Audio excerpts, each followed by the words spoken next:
आर्यन 12 साल का लड़का शिमला के एक पुराने अपार्टमेंट कॉम्प्लेक्स में अपनी माँ के साथ रहता था, पर वो बिल्कुल अकेला था।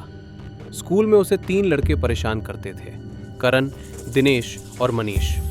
वो आर्यन को लड़की बुलाते थे, उसे मारते थे, स्कूल के स्विमिंग पूल के लॉकर रूम में उसे पकड़ लेते और इतना डराते कि आर्यन डर से पेशाब कर देता।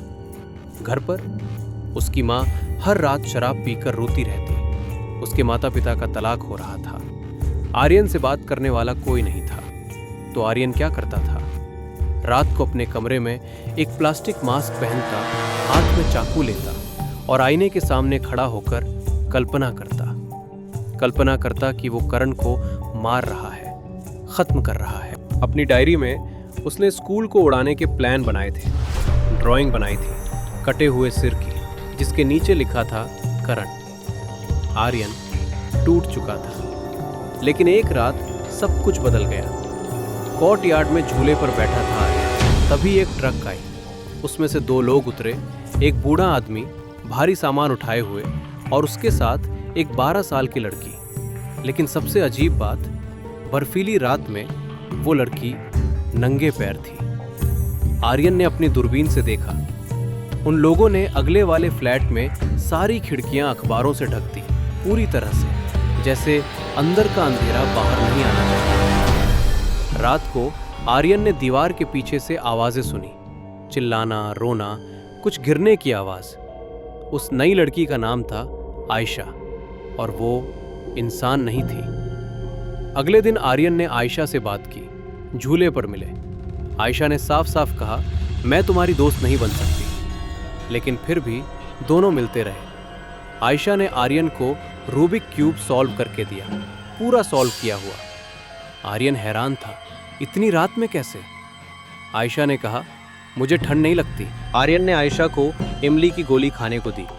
आयशा ने मना किया, लेकिन आर्यन के जिद करने पर एक गोली खा ली और फिर आयशा ने तुरंत उल्टी कर दी, जोर जोर से, जैसे उसके अंदर कुछ जहरीला चला गया हो। आर्यन समझ नहीं पाया, लेकिन आयशा जानती थी।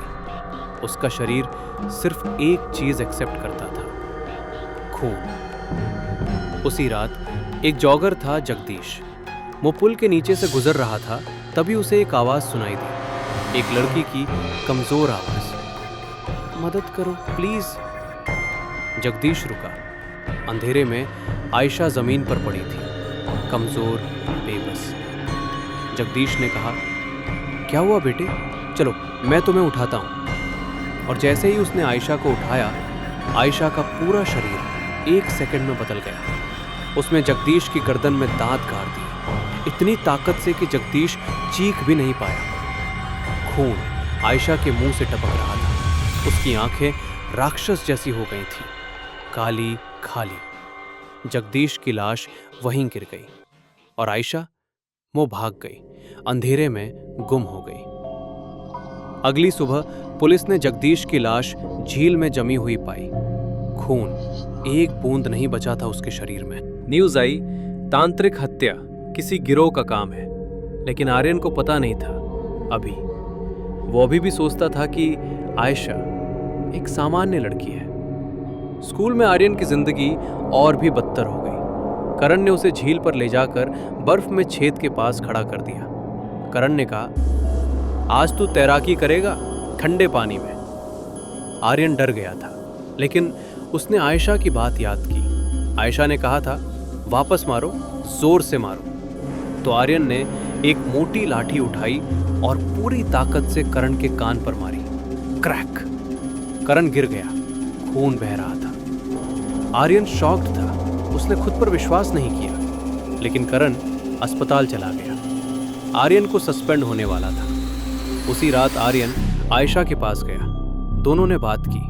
आर्यन ने अपना अंगूठा काट लिया, खून निकाला और कहा, चलो एक वादा करते हैं। लेकिन जैसे ही आयशा ने खून देखा, उसकी आंखें बदल गईं, काली हो गईं। वो जमीन पर गिरी और आर्यन के खून को जमीन से चाटने लगी। आर्यन शॉक्ड रह गया। आयशा जानवर जैसी हो गई थी। उसने चिल्लाया, चली जाओ यहां से।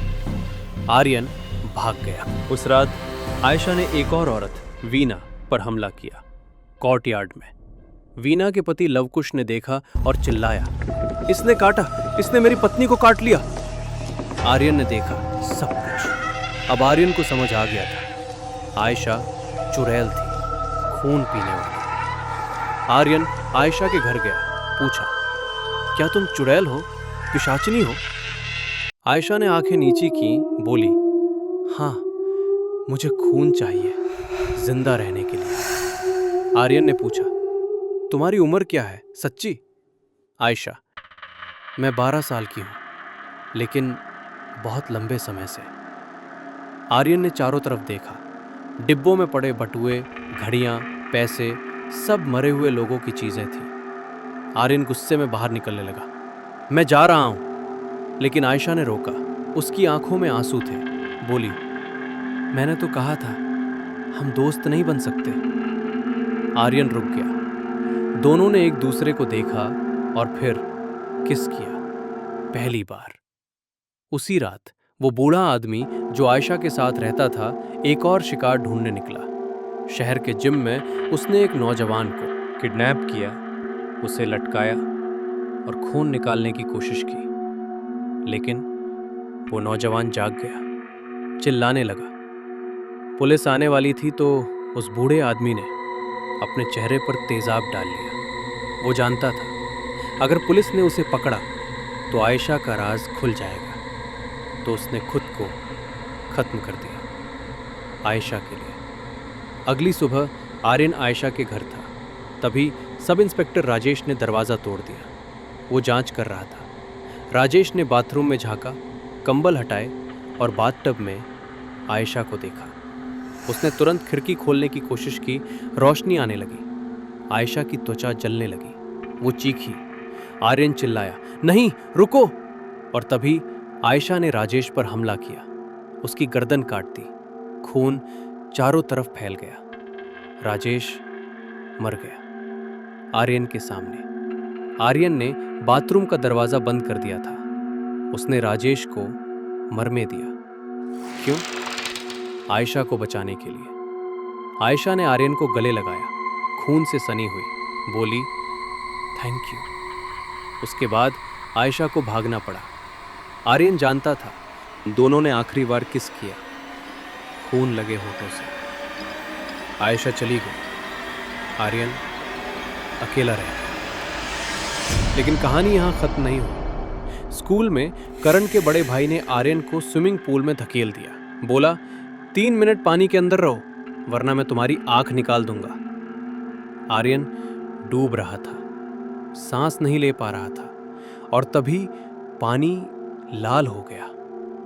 करण का भाई, उसका सिर कट गया, पानी में गिरा।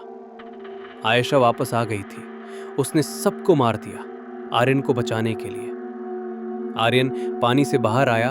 आयशा सामने खड़ी थी, खून से सनी हुई। दोनों ने हाथ पकड़ा और फिर आर्यन भाग गया आयशा के साथ। ट्रेन में एक बड़े गत्ते के डिब्बे में आयशा बैठी थी। आर्यन बाहर अकेला ट्रैवल कर रहा था। डिब्बे के अंदर से खटखटाने की आवाज़ आई, एक खास तरीके से।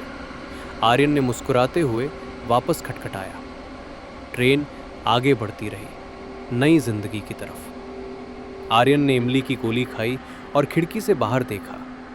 अब वो अकेला नहीं था। लेकिन सवाल ये है, क्या वो अब भी इंसान था या फिर वो भी बन गया था एक राक्षस? तो दोस्तों, ये थी आर्यन और आयशा की कहानी। एक रिश्ता जो खून से लिखा गया, एक दोस्ती जो मौत से गहरी थी। क्या आर्यन ने सही किया? क्या प्यार के लिए सब कुछ जायज़ है? सोचना ज़रूर, क्योंकि कौन जानता है अगली बार वो दरवाज़ा तुम्हारा खटखटाए और अंदर आने की इजाज़त मांगे तो क्या कहोगे तुम?